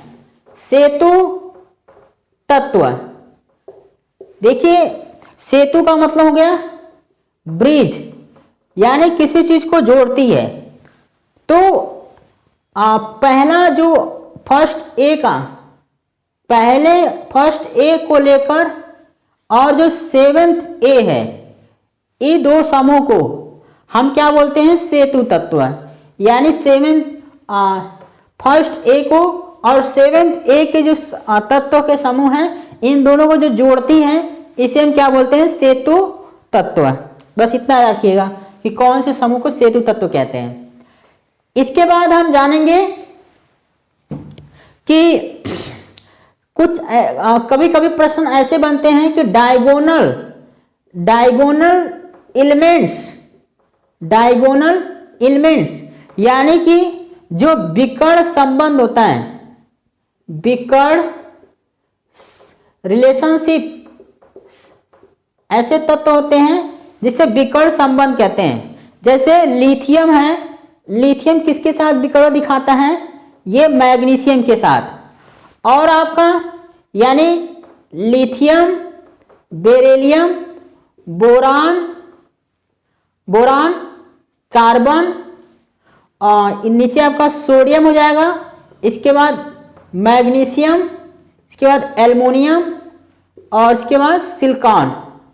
तो लिथियम मैग्नीशियम के साथ और बेरिलियम एल्युमिनियम के साथ और बोरान सिलिकॉन के साथ। तो ये याद रखिएगा, इसे विकर्ण संबंध कहते हैं। ठीक है, ऐसे नोट कर लीजिएगा, ये भी इंपॉर्टेंस है। अब फ्रेंड्स, अब हम आ गए हैं अपने अंतिम पड़ाव की तरफ। हमारा अंतिम पड़ाव रहेगा कि हम इस आवर्त सारणी में दिए गए जो भी इसमें धातु, अधातु और जो उपधातु है, उनके संबंध में आपको बता दें। ठीक है, सबसे पहले हम आपको उपधातु के बारे में बता दें। इसके आंकड़े किताबों में अलग अलग मिलते हैं। देखिए, प्रायः कुल 6 उपधातु माने गए हैं। ठीक है फ्रेंड्स, 6 उपधातु होते हैं, पर किताबों में अलग अलग मिलेगा। जैसे जो एक तरह से अत्यधिक रूप से जो उपधातु हैं, जैसे आपका बोरान के बाद आपका सिलिकॉन के बाद आपका जर्मेनियम, आर्सेनिक के बाद आपका Sb यानी एंटीमनी, और आपका Te यानी टेल्यूरियम। तो ये मुख्य रूप से 6 आपके क्या हैं? उपधातु हैं। लेकिन ध्यान रखिएगा, आंशिक रूप से कभी कभी इसमें पोलेनियम भी आपका उपधातु जैसा व्यवहार करता है। इसके अलावा एस्टेटिन भी करता है। इसके अलावा सेलेनियम के अलावा आपका एल्युमिनियम और इसके अलावा कार्बन।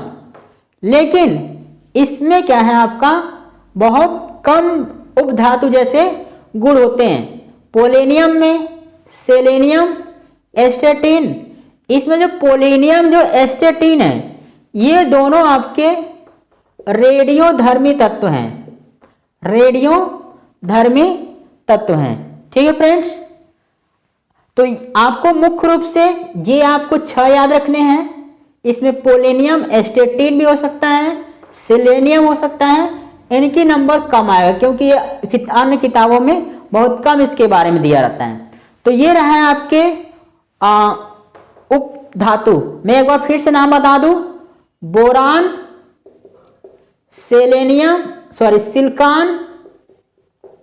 सिलिकॉन, नाम सुन लीजिए, germanium, arsenic, antimony, tellurium, polonium, astatine, selenium, aluminium और कार्बन। ये आपके उपधातु, जिसे हम मेटोलॉइड या फिर सेमीकंडक्टर सेमी मेटल्स बोलते हैं। ठीक है, इसे मिटा रहा हूं, वीडियो पॉज करके आप नोट कर लिया करिए। ठीक है, तो हो गए आपके उपधातु के बारे में। अब हम बात करेंगे हैलोजन समूह। हैलोजन समूह के तत्व, हैलोजन समूह जो 17वां समूह है, 17वां समूह है, उसमें आपका हैलोजन समूह है। हम इनमें जो कुछ प्रमुख चीज रहेगा उसको हम बता देंगे। जैसे फ्लोरीन के, फ्लोरीन हो गया, क्लोरीन हो गया, ब्रोमीन हो गया, आयोडीन हो गया, इसके अलावा एस्टेटिन। हम आपको एक एक तत्व की विशेषता बता। देखिए, सबसे अत्यधिक विद्युत ऋणात्मक का तत्व है, यानी सबसे अत्यधिक विद्युत ऋणात्मकता वाला तत्व है ये, सबसे अधिक। ठीक है फ्रेंड्स, क्लोरीन के संबंध में याद रखिए, सबसे अत्यधिक इलेक्ट्रॉन बंधुता वाला तत्व है, इलेक्ट्रॉन बंधुता वाला तत्व है ये। ठीक है, ब्रोमीन के संबंध में यह एक अधातु है जो द्रव अवस्था में पाई जाती है, द्रव अवस्था में पाई जाती है। आयोडीन के संबंध में यह अधातु है जो ठोस अवस्था में पाई जाती है। एस्टेटिन के संबंध में यह एक रेडियोधर्मी तत्व है। ठीक फ्रेंड्स, हमने आपको एक एक तत्व के बारे में बता दिया इसके संबंध में, आप इसे याद कर लीजिए, बहुत इंपॉर्टेंट है, कोई बताता नहीं है। आइए इसे नोट कर लीजिए। अब हम बात करेंगे शून्य समूह के जो तत्व हैं, शून्य समूह के तत्व, शून्य समूह के तत्व, या हम देखिए इसे उत्कृष्ट गैस, इसे इंग्लिश में नोबल गैस, और फिर निष्क्रिय या फिर अक्रिय गैस, अक्रिय गैस जिसे इनर्ट गैस बोलते हैं, तो इस नाम से भी जानते हैं। कौन कौन से हैं? हीलियम, नियान, आर्गन, क्रिप्टॉन, जीनान और रेडान। ये आपके 6 हैं। ये आपका भी यहाँ पर जगह छूटा हुआ है, यहाँ पर नए तत्व हैं। देखिए हीलियम, इसके संबंध में सबसे जो हीलियम है इसके आयनन विभव सबसे अधिक है। आयनन विभव सबसे अधिक किसकी है? हीलियम की। और हीलियम के संबंध, तो हीलियम के संबंध में हीलियम जो है, एक तो ये इसकी आयनन विभव सबसे अधिक आयनन विभव है। ठीक है, दूसरी बात आपका एक प्रबल ऑक्सीकारक है, प्रबल ऑक्सीकारक है। सबसे छोटा परमाणु किसका है? सबसे छोटा परमाणु, सबसे छोटा परमाणु किसका है आपका? हीलियम का। ये 16 पिकोमीटर, 16 पिकोमीटर इसकी गलनांक सबसे कम गलनांक वाला तत्व है। यानी गैस है तो स्वाभाविक इसकी गलनांक सबसे क्या होगी? कम होगी। इसकी गलनांक करीब माइनस में है, माइनस में 270 डिग्री, माइनस में तब भी है, मतलब वाष्पीकृत होने लगेगा, मतलब बहुत ज्यादा कम। ये हो गया आपका हीलियम के संबंध में। नियान के संबंध में आपको बता दें कि आप कभी मार्केट में जाते होंगे तो बड़े बड़े होर्डिंग बैनर लगे होते हैं, उसमें जो पीला यानी वो हल्का ग्रीन कलर का चमकता हुआ दिखाई देता है, पीला हरा रंग का, वो उसमें कैसा रंग, वो क्या चीज भरा जाता है उसमें, नियान होता है। उसमें क्या होता है, नियान, जो हमें चमकता हुआ दिखाई देता है। ठीक है फ्रेंड्स। और आर्गन के संबंध बता दें, सबसे ज्यादा वायुमंडल में पाया जाने वाला अक्रिय गैस कौन सी है, आर्गन है। ठीक है। और रेडान के बारे में बता दें कि रेडान एक ऐसा यह एक रेडियोधर्मी तत्व है। रेडियोधर्मी तत्व है, यानी ये अक्रिय गैस है, पर ये क्या है, रेडियोधर्मी तत्व है, जो कि प्रकृति में नहीं पाई जाती, प्रकृति में नहीं पाई जाती है, इसे कृत्रिम तरीके से तैयार किया जाता है। और सबसे ज्यादा यौगिक कौन बनाता है इसमें, सबसे ज्यादा यौगिक कौन बनाता है अक्रिय गैस में, तो वो है आपका जिनान का होता है। ठीक है। वैसे तो हम जानते हैं कि अक्रिय गैस कभी अभिक्रिया करते नहीं है, लेकिन जिनान इसमें यौगिक बनाता है। ठीक है फ्रेंड्स। तो ये हो गया आपका अक्रिय गैसों के संबंध में। अब हम आगे बात करेंगे, नोट करते चलिएगा।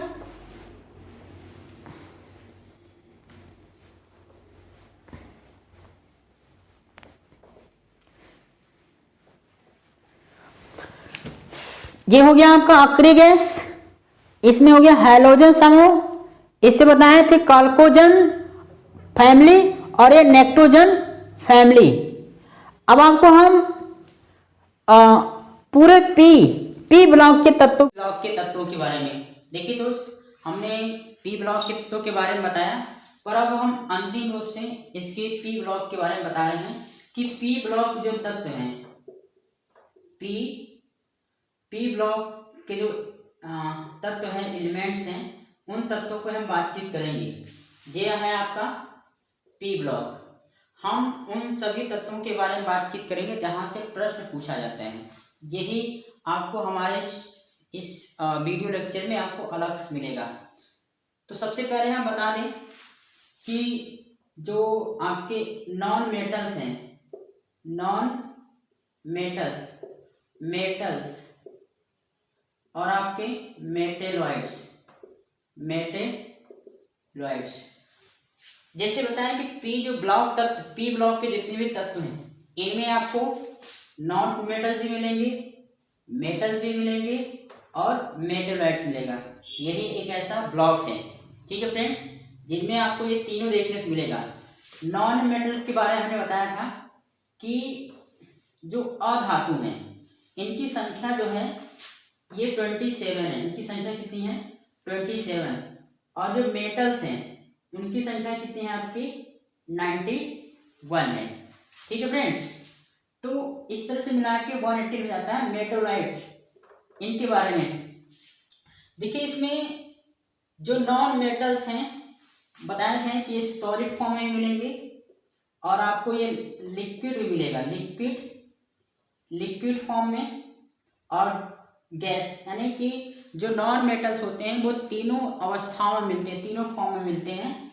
और जो आपका मेटल्स हैं ये आपके सॉलिड फॉर्म में मिलेगा। केवल एक एक्सेप्शन है, उसके बारे में हम बताएंगे कि जो एक लिक्विड फॉर्म मिलता है, एकमात्र धातु है जो लिक्विड फॉर्म मिलता है, वो है Hg, जिसे हम मरकरी कहते हैं या फिर हम इसे पारा कहते हैं। ठीक है फ्रेंड्स। और जो मेटेलॉइड्स होते हैं वो आपके मेटेलॉइड आपके सॉलिड फॉर्म में मिलेंगे।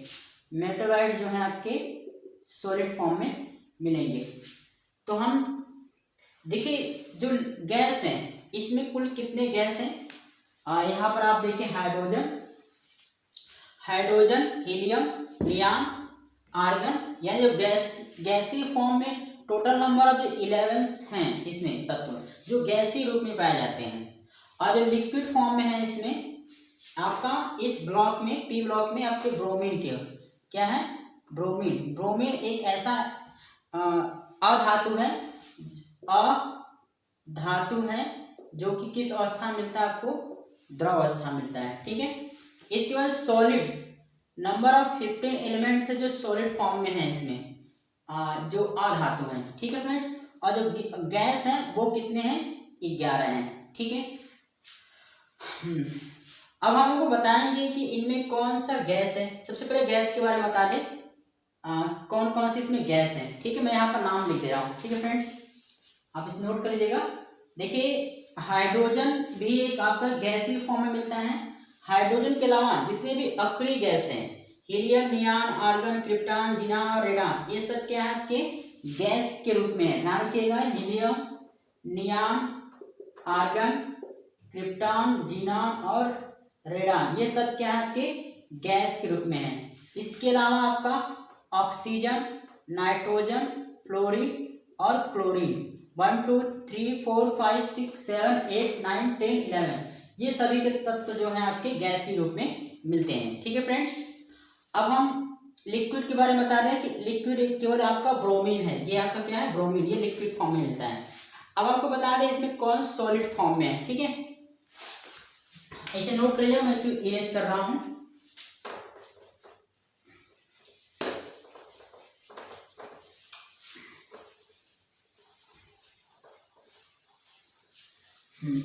देखिए इसमें आपका कार्बन ये सॉलिड फॉर्म में है। इसके अलावा हम फास्फोरस सॉलिड फॉर्म में है, सल्फर सॉलिड फॉर्म में है, आयोडीन ये भी आपका सॉलिड फॉर्म में है, बोरान सॉलिड फॉर्म में है, जर्मेनियम, आर्सेनिक, सेलेनियम, इसके बाद टेलुरियम के बाद Sb यानी एंटीमनी, पोलेनियम PO पोलेनियम और एस्टेटीन, सिलिकॉन। कितने हो गए आपके 3 और 6 8 5 13। और देखिए इसमें आपका कार्बन तो हो गया, हाँ कार्बन हो गया 3 6 8 10 और 13। देखिए इसमें 2 और तत्व हैं। टीन तो आपको पता है कि ये धातु है, इन और आयन इन जो है ये भी आपका बिस्मथ, लेड है, ये थैलियम है, इसे बोलते हैं थैलियम। इसके अलावा देखिए इसमें 2 ये सब जो जगह है खाली है, इसका भी हम इसके बारे में जिक्र नहीं कर रहे हैं क्योंकि यहाँ से परीक्षा में क्वेश्चन बनता नहीं है आपका, ठीक है फ्रेंड्स। तो ये सब के सब आपको क्या है आपके ठोस अवस्था में मिलते हैं। जहाँ आपको कंफ्यूजन होता है कि ये किस अवस्था में मिलता है, तो आप इन्हें देख सकते हैं। ये सभी आपके क्या है ठोस अवस्था में मिलते हैं। अब हम इनमें कुछ ऐसे तत्व हैं, उन तत्वों के बारे में जहाँ से प्रश्न बनते हैं हम उन सब के बारे में बात करेंगे। इसे आप नोट कर लीजिएगा कि ये ठोस अवस्था में मिलते हैं जो पी ब्लॉक के तत्व हैं। अब हम जो इसे मेटेलॉइड्स हैं उनके बारे में बात एक बार कर लेते हैं।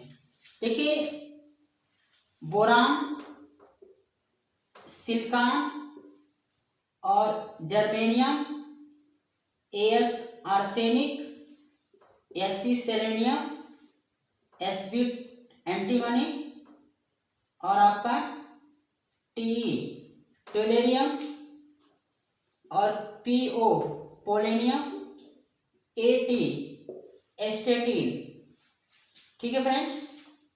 तो ये आपके 1 2 3 4 5 6 7 8 9, ठीक है, ये सब के सब आपके मेटोलाइट्स हैं।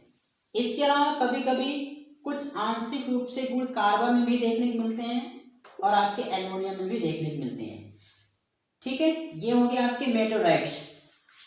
देखिए इसमें जो मेटोलाइट्स में PO और At है, ये दोनों आपके क्या है रेडियो धर्मी तत्व हैं। इन्हें याद रखें, ये रेडियो धर्मी तत्व हैं जो कि आपके ये 17वें समूह में है और पोलेनियम जो है 16वें समूह में है।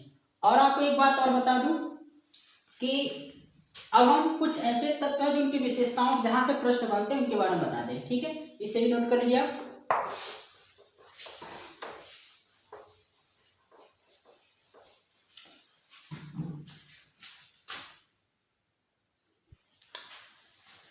देखिए, पोलेनियम एक ऐसा उपधातु है जो रेडियोधर्मी तत्व है। इसके अलावा सबसे अधिक, ये प्रश्न पूछा जाता है, सबसे अधिक समस्थानिक वाला तत्व कौन सा है आपका? पोलेनियम। 27 इसके क्या है? समस्थानिक हैं। ठीक है, मैं ऐसे ऐसे छोटे छोटे क्वेश्चन लिखवा जो आप नोट कर लीजिएगा, ठीक है, मैं जल्दी जल्दी बता रहा हूँ आपको, नोट करते जाइएगा। इसके अलावा इलेक्ट्रॉन सबसे अधिक इलेक्ट्रॉन बंधुता, सबसे अधिक इलेक्ट्रॉन बंधुता किसका है? क्लोरीन का। सबसे अधिक आयनन विभव किसका है? हीलियम का। इसके बाद आपको बता दें फ्लोरीन, सबसे अधिक विद्युत ऋणात्मकता किसकी है? फ्लोरीन की सबसे अधिक। ब्रोमीन एकमात्र अधातु जो द्रव अवस्था में है, ब्रोमीन, एक धातु जो द्रव अवस्था में मिलता है, ब्रोमीन। ठीक है, नोट करते जाएगा, मैं आपको बता रहा हूँ सब सवाल जहां से प्रश्न बनते हैं। इसके अलावा आयोडीन के बारे में बता दिए। लेड, पीबी क्या है? ये सीसा है, जिसे हम लेड भी कहते हैं, सीसा। ये विद्युत यानी धातु होते हुए विद्युत का क्या होता है? विद्युत का कुचालक होता है, विद्युत का कुचालक होता है, धातु होते हुए भी। इसके अलावा हमने लगभग सबके बारे में बता दिया, कुछ न कुछ। कार्बन के जो अपरूप हैं बताया था आपको, फुलेरिन, हीरा और ग्रेफाइट, ये क्या है? कार्बन के अपरूप हैं। नंबर ऑफ कार्बन कितने होते हैं इसमें? 60, ध्यान रखिएगा। हीरा विद्युत का क्या है? कुचालक है, विद्युत का कुचालक है। ग्रेफाइट विद्युत का सुचालक है, विद्युत का सुचालक है। इसके अलावा हीरा के बारे में, इसकी जो ये चतुष्फलकी होता है, चतुष्फलकी होता है हीरा आपका, जबकि ग्रेफाइट आपका षष्ठफलकी होता है। ये क्वेश्चन ये बनता है, षष्ठफलकी होता है, चतुष्फलकी और ये षष्ठफलकी होता है। आइए आगे आपको बताते चलते हैं। इसके अलावा आपका एल्युमिनियम जो है पृथ्वी में सबसे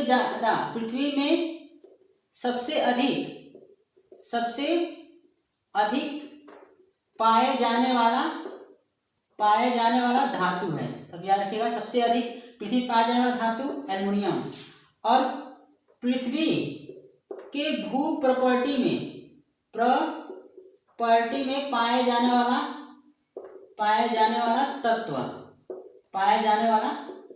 तत्व तो क्या हो जाएगा आपका? ऑक्सीजन।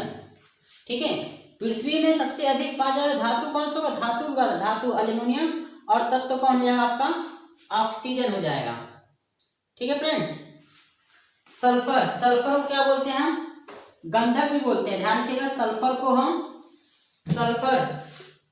सल्फर इसे हम गंधक भी बोलते हैं, गंधक। लहसुन और प्याज में आने वाला जो गंध होता है वो कहाँ से आता है आपका? कहाँ से आता है? सल्फर। लहसुन प्याज गंध किसके कारण होता है? सल्फर के कारण। ये भी देखिए ध्यान में।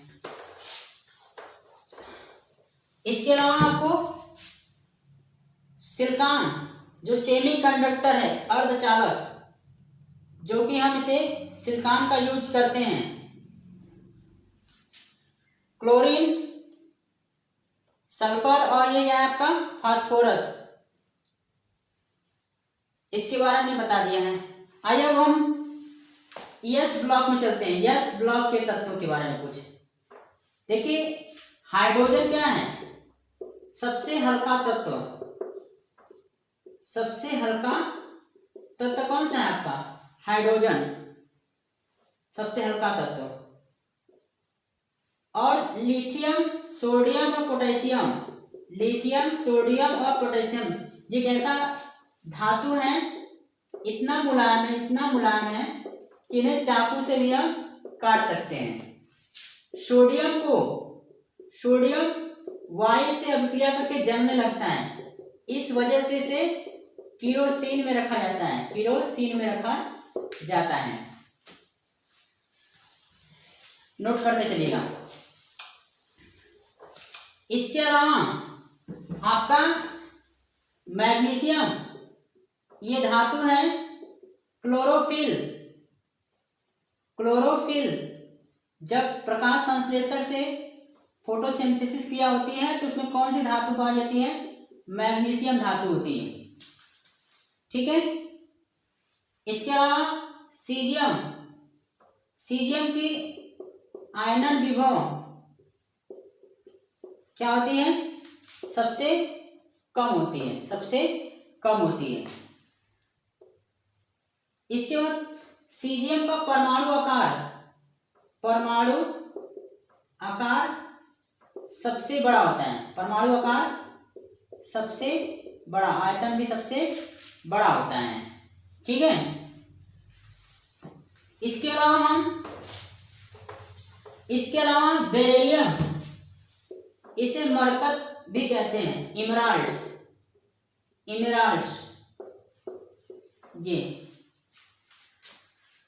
ये स्ट्रांसियम जो SR, ये कैसा रंग देता है? लाल चटक रंग। बेरियम ये कैसा रंग देता है? हरा रंग देता है। ठीक है फ्रेंड्स, ये आपका हरा रंग देता है। इसके अलावा आपको बता दें फ्रांसियम और रेडियम, ये कैसा है? दोनों ही रेडियोधर्मी तत्व हैं, रेडियोधर्मी तत्व हैं। आप जानते हैं रेडियम की, इसका मैडम क्यूरी ने इसका खोज किया था। इसके अलावा बता दें आपको पोलेनियम यानी बिस्मथ, यानी इसका 83 है एटॉमिक नंबर। इसके बाद के जितने भी 83 के बाद के जितने भी तत्व हैं, 83 के बाद के जितने भी तत्व हैं, सभी तत्व क्या हैं? रेडियो धर्मी तत्व है। ध्यान रखिएगा। प्रकृति में पाए जाने वाला सबसे अंतिम तत्व कौन है? यूरेनियम। ये आपका यूरेनियम।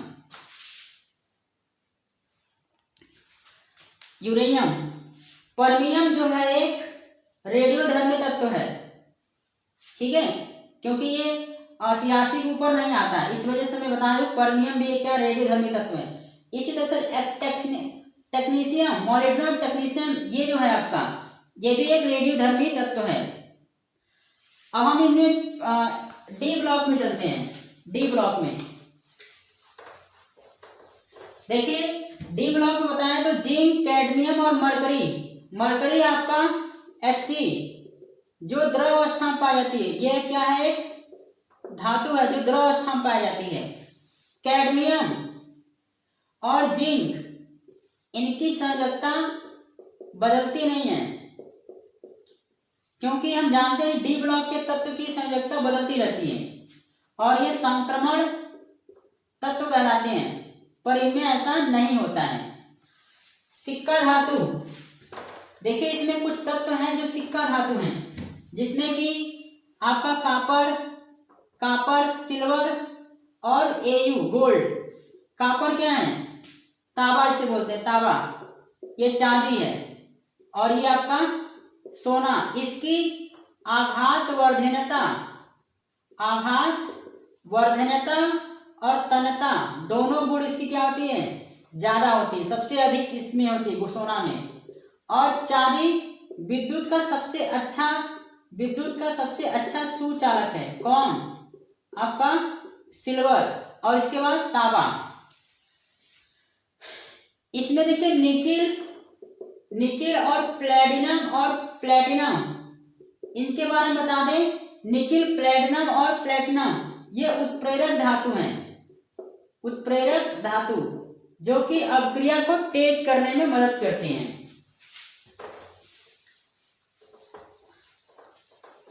इसके अलावा आपको बता दें कि प्लेटिनम, Au और Ag, कॉपर, ये सब के सब क्या है आपके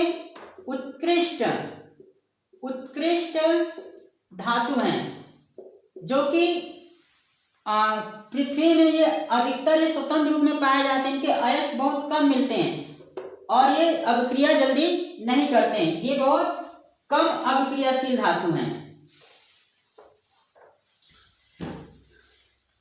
टंगस्टन W जो बल्ब में भरे जाता है, इसका गलनांक सबसे अधिक गलनांक वाला धातु कौन सा है? टंगस्टन, जिसका 3410 डिग्री सेल्सियस तापमान पर इसे गलाया जाता है, बहुत अधिक। ऑस्मियम सबसे भारी तत्व है, धातु, यानी इसका घनत्व सबसे अधिक है और सबसे भारी है। ठीक है फ्रेंड्स, अब हम आगे बात करते हैं। देखिए जो ये ब्लॉक के तत्व हैं, इन्हें अलग क्यों रखा गया है? एक तो लेंथेनाइट सीरीज है और दूसरा एक्टिनाइट सीरीज है। जो लेंथेनम से मिलता जुला तत्व है उसे हम लेंथेनाइट सीरीज बना दिए, और जो एक्टिनाइट से मिलता जुलता तत्व था उसे हम एक्टिनाइट सीरीज बना दिए। ठीक है, हमने इसको अंदर यानी डी ब्लॉक में सम्मिलित नहीं किया।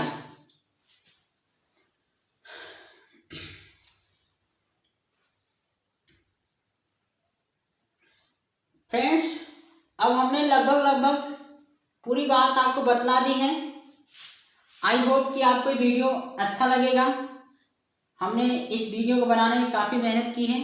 यदि आपको वीडियो अच्छा लगे तो आप इसे अधिक से अधिक लोगों के साथ शेयर करिए।